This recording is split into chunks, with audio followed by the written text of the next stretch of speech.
Welcome to 99 TV.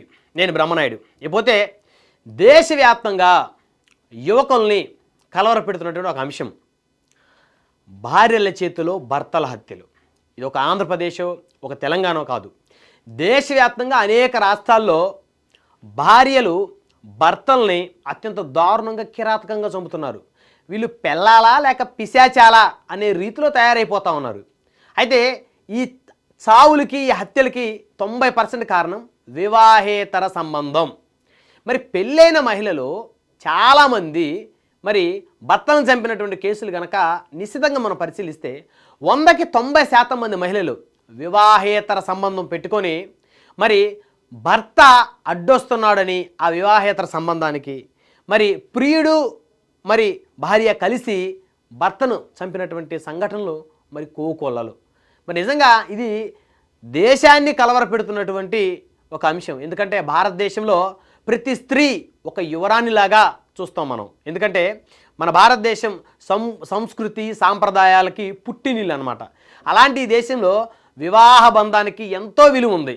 కానీ వివాహేతర సంబంధాలు పెట్టుకొని భర్తలను హతమార్చుతున్నటువంటి ఇలాంటి భార్యలను చూస్తున్నప్పుడల్లా నిజంగా పెళ్లి చేసుకోవాలి అని అనుకునేటువంటి యువకులందరూ కూడా భయపడేటువంటి పరిస్థితికి వచ్చింది.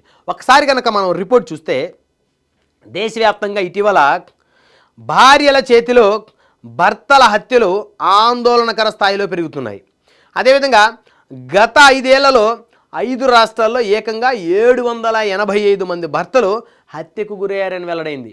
చూడండి, 5 రాష్ట్రాల్లో గత 5 సంవత్సరాల్లో 785 మంది భర్తలు భార్యల చేతుల హత్యకు గురయ్యారు. ఇది ఎంత దుర్మార్గం అండి! ఇవి అధికారిక లెక్కలు. పోలీసుల ఎఫ్ఐఆర్లో నమోదైనటువంటి కేసులకు సంబంధించినటువంటి అధికారిక లెక్కలు. మరి అనధికారికంగా ఇంకెన్ని జరిగాయో, ఎంతమంది పెళ్ళాలు పిశాచాల్లాగా మారి భర్తలను పొట్టన పెట్టుకున్నారో వివాహేతర సంబంధాలు పెట్టుకొని. మరి ఆ లెక్కలు తెలియవు. ఇంకా ఇవి 785 మంది భర్తల్ని భార్యలు చంపినటువంటి లెక్కలు. ఈ లెక్కలన్నీ పోలీసు రికార్డులు నమోదైనయే. సో ఇకపోతే ఈ గణాంకాలు సమాజంలో పెరిగిపోతున్న వివాహేతర సంబంధాలు వాటి వల్ల తలెత్తుతున్న దారుణ పరిణామాలను కళ్ళకు కడుతున్నాయి. ఒకప్పుడు మహిళల భద్రతపై చర్చ జరిగే చోట ఇప్పుడు పురుషులు, ముఖ్యంగా భర్తల భద్రత ప్రశ్నార్థకంగా మారడం గమనార్హం. ఒకప్పుడు మరి మహిళల భద్రత కోసం మనం రోడ్డు ఎక్కేవాళ్ళం. అరే అన్యాయంగా అత్యాచారాలు జరుగుతున్నాయి, అన్యాయంగా హత్యలు జరుగుతున్నాయని. కానీ ఇప్పుడు భర్తల భద్రత కోసం రోడ్లు ఎక్కాల్సిన పరిస్థితి ఉంది. కాబట్టి భార్యా బాధితుల సంఘాలు పెరిగిపోతూ ఉన్నాయి. ఎందుకంటే భర్తలకు రక్షణ లేదు ఈ సమాజంలో. ఎందుకంటే కళ్ళ ముందు చూస్తూ ఉన్నాగా, హనీమూన్లకు తీసుకెళ్ళి ప్రియుడి చేతిలో భర్తల హత్య. అది చూస్తుంటే నిజంగా మైండ్ బ్లాక్ అయిపోతుంది. ఒక్కొక్క కేసు, ఒక్కొక్క ఇన్సిడెంట్ చూస్తే ఏంటిది, ఎటుపోతుందో సమాజం. భారతదేశం సంస్కృతి సాంప్రదాయాలకు పుట్టినిల్లు. మరి అలాంటి భారతదేశంలో వివాహ బంధానికి ఎంతో విలువిచ్చే దేశం ఈ ప్రపంచంలో ఒక్క భారతదేశం మాత్రమే. కానీ ఇప్పుడేంటి మరి, పిల్లలు పిశాచాల్లాగా మారి వివాహేతర సంబంధాలకి మరిగి భర్తలను ప్రియులతో చంపిస్తున్నారంటే, ప్రియుడి కోసం, వివాహేతర సంబంధం కోసం, శారీరక సుఖం కోసం పిల్లలను చంపినటువంటి స్త్రీలు, ప్రత్యేకించి ఆంధ్రప్రదేశ్ తెలంగాణలో కూడా పిల్లలకు విషమిచ్చి చంపినటువంటి తల్లులు. కారణం ప్రియుల కోసం, ప్రియుడితో సంబంధానికి పిల్లలు అడ్డుగా ఉన్నారని.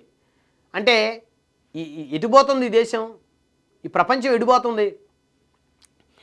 ఈ హత్యలు కేవలం ఒక రాష్ట్రానికి పరిమితం కాకుండా ఉత్తరప్రదేశ్, బీహారు, రాజస్థాన్, మహారాష్ట్ర, మధ్యప్రదేశ్ వంటి పెద్ద రాష్ట్రాల్లో ఎక్కువగా నమోదవుతున్నాయి. ఇది ఒక రాష్ట్రమే కాదండి.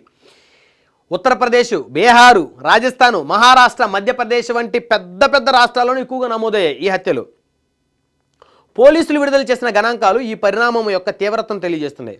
ఉత్తరప్రదేశ్లో 5 ఏళ్లలో అత్యధికంగా 274 మంది భర్తలు హత్యకు గురయ్యారు. చూసారా ఉత్తరప్రదేశ్లో? ఎందుకంటే ఎక్కువ జనాభా ఉన్న రాష్ట్రం.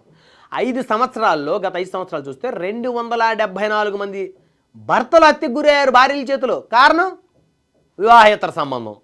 ఎవడో ఒకరితో వివాహేతర సంబంధం పెట్టుకోవడం, భర్త అడ్డుగా ఉన్నాడని చెప్పేసి ప్రియుడితో కలిసి భర్తను చంపటం. అసలు నిజంగా బ్రహ్మంగారు కాలజ్ఞానంలో కూడా చెప్పుండ్రు, భర్తల్ని భార్యలు ప్రియులతో కలిసి హత్య చేసే రోజులు వస్తాయని బ్రహ్మంగారు కూడా ఊహించలేదన్నమాట. అలాంటి పరిస్థితులు 2020లో 45, 2021లో 52, 2022లో 60, 2023లో 55, 2024లో 62 మంది బలయ్యారు. బీహార్లో 186 మంది భర్తలు హత్యకు గురయ్యారు బీహార్లో. అదేవిధంగా బీహార్కి సంబంధించి 2020లో 30 మంది, 2021లో 35 మంది, 2022లో 40 మంది, 2023లో 39 మంది, 2024లో 42 మంది హత్యకు గురయ్యారు. ఇకపోతే రాజస్థాన్లో 138 మంది భర్తలు హత్యకు గురయ్యారు. రాజస్థాన్ సంబంధించి 2020లో 20 మంది, 21లో 25 మంది, 2022లో 28 మంది, 2023లో 30 మంది, 2024లో 35 మంది హతమయ్యారు. ఇక మహారాష్ట్రలో 100 మంది భర్తలు హత్యకు గురయ్యారు. 2020 సంవత్సరంలో 15 మంది, 2021లో 18 మంది, 2022లో 20 మంది, 2023లో 22 మంది, 2024లో 25 మంది అసూలు బాసారు భర్తలు.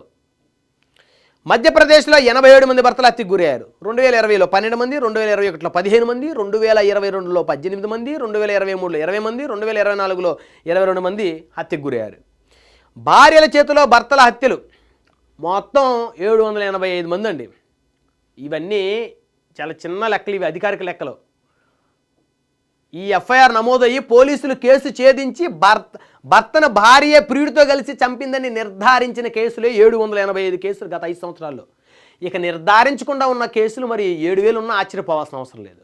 ఇది దేశంలో పెళ్లి కాని ప్రసాదులకి ఒక ప్రమాద ఘంటికలు మోగుతూ ఉన్నాయన్నమాట. అరే పెళ్ళిళ్ళు చేసుకోవాలంటే ఈరోజు యువకులు భయపడి చస్తున్నారు. ఎందుకంటే ఇప్పటికి చాలామంది 30 సంవత్సరాలు దాటాకే వివాహం చేసుకుంటున్నారు. సాఫ్ట్వేర్ ఉద్యోగాలని, మరి విదేశాలు వెళ్ళి స్థిరపడాలని. మరి 32, 33 సంవత్సరాలకి వీళ్ళు 26, 27, 28 సంవత్సరాల అమ్మాయిలు పెళ్లి చేసుకుంటున్నారు. ఈ 28 సంవత్సరాల అమ్మాయి మరి అప్పటి వరకు సక్రమంగా ఉందా అనేది వీళ్ళు ఐడెంటిఫై చేయలేకపోతున్నారు. వారి కుటుంబాలకు సంబంధించి వారి నేపథ్యం అనేది ఐడెంటిఫై చేయలేక కొంతమంది బోర్లా పడుతున్నారు. సో ఇప్పుడు యువకుల్ని భయాందోళనకు గురి చేస్తున్నాయండి ఈ లెక్కలు.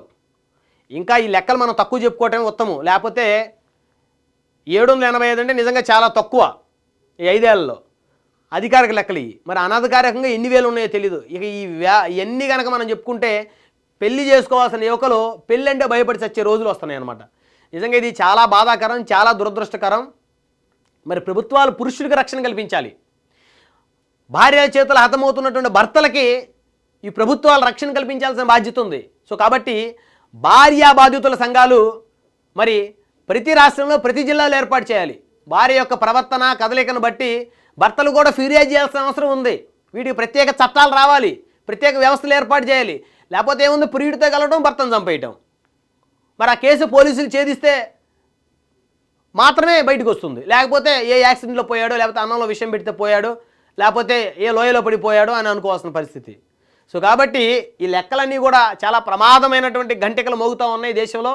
సో పెళ్లి కాని యువకులు చాలా భయపడిపోతూ ఉన్నారు. దయచేసి పెళ్లి కాని యువకులు మీరు వివాహం చేసుకునేటప్పుడు ఆ మహిళ యొక్క కుటుంబం నేపథ్యం ఎలాంటిది, సో ఆవిడ పెరిగిన వాతావరణం ఎలాంటిదని పూర్తిగా వెరిఫై చేసి పెళ్ళిళ్ళు చేసుకోకపోతే ఖచ్చితంగా భార్యల చేతిలో హతమవుతున్నటువంటి భర్తలకు పట్టిన గతే మరి వెరిఫై చేసుకోకపోతే తొందరపాటు నిర్ణయాలు, తొందరపాటు చర్యల వల్ల మరి చాలామంది యువకులు కూడా భవిష్యత్తులో పడుతుందనేటువంటి ఒక ప్రమాద గంటికలు ఈ రిపోర్ట్ చూస్తే తెలుస్తుంది. కాబట్టి అందరూ కూడా చాలా జాగ్రత్తగా అప్రమత్తంగా ఉండాల్సిన సమయం. Be careful. సో కాబట్టి ఖచ్చితంగా యువకుల కోసం, భర్తల కోసం మరి ప్రభుత్వాలు ఖచ్చితంగా కఠినమైనటువంటి శిక్షలు, భార్యలు ఎవరైనా శిక్ష తప్పు చేస్తే వారిని ఉరిదీయాలండి. ఎందుకంటే ఇప్పటివరకు మహిళల్ని అత్యాచారం చేసి హత్య చేసి చంపినటువంటి పురుషుల్ని ఉరికమ్మ ఎక్కించారు, చాలామంది ఎన్కౌంటర్ చేశారు. మరి భర్తల్ని ప్రియులతో కలిసి దారుణంగా చంపితే మరి ఆ భార్యలకు కూడా శిక్ష పడాలి. ఆ భార్యలకు శిక్ష పడకపోతే ఇక ఇవి రోజు రోజుకి పెరిగిపోతూ ఉంటాయి. కాబట్టి దయచేసి చట్టాలు కూడా కాస్త సవరించాల్సినటువంటి అవసరం ఉంది. సో కాబట్టి ఈ మధ్యకాలంలో కొన్ని కోర్టులు వివాహేతర సంబంధం తప్పు కాదని ఇచ్చినటువంటి దరిద్రమైన తీర్పులు ఏవైతే ఉన్నాయో ఆ తీర్పులు ఈరోజు ఇలాంటి భార్యలకి బరితెగింపుకి కారణమవుతూ ఉన్నాయి. సో కాబట్టి 785 హత్యలు జరిగినాయి. కాబట్టి నిజంగా కొన్ని మరి ప్రభుత్వాలు కూడా కఠినంగా నిర్ణయం తీసుకోవాలి. చట్టాలు సవరించేటువంటి మేధావులు దయచేసి భర్తల వైపు నుంచి కూడా కాస్త ఆలోచించి నిర్ణయం తీసుకొని మరి భవిష్యత్తులో భర్తల ప్రాణాలు భార్య చేతుల్లో నుంచి పోకుండా కాపాడండి.